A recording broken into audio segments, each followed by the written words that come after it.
Good morning বন্ধুরা, সবাইকে শুভ সকাল। তো কি বন্ধুরা, ঠান্ডা কিন্তু মোটামুটি ভালোই পড়েছে জানো তো। তোমাদের ওদিকে ঠান্ডা পড়েছে কিনা জানাবে। আমাদের এখানে কিন্তু ভালোই ঠান্ডা পড়েছে, মানে বেশ বাইরে দিয়ে হাওয়া দিচ্ছে এরকম। মানে কি বলবো, পাখা যদি প্রথমে চালাই হয়তো ওটা ভালো লাগে, ঠান্ডা লাগে, কিন্তু কিন্তু তারপরে 5-10 মিনিট পাখাটা চালানোর পর কিন্তু বন্ধ করে দিতে হয়, এতটাই শীত। ঠিক আছে, ভালোই ঠান্ডা পড়েছে, এবার ঠান্ডা পড়বে। তো যাই হোক, সবাইকে শুভ সকাল। বাবা, সবাইকে জানাই হালকা হালকা শীতের,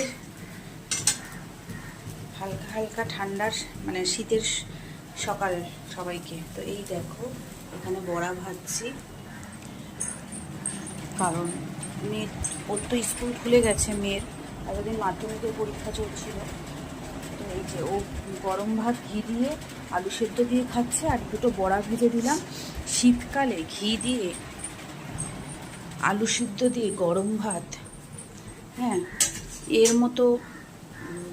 আর তার সাথে যদি একটু ভাজাভুজি হয়, শীতকালে ভাজাভুজিটা বেশ ভালোই লাগে। এর মতো ভালো খাওয়ার আমার মনে হয় না মাছ মাংসর থেকে, তাই না?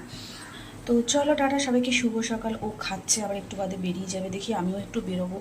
তো পরে আবার আসছি, ছোট্ট করে একটু তোমাদের সঙ্গে শুভ সকালটা শেয়ার করলাম, ঠিক আছে? টাটা।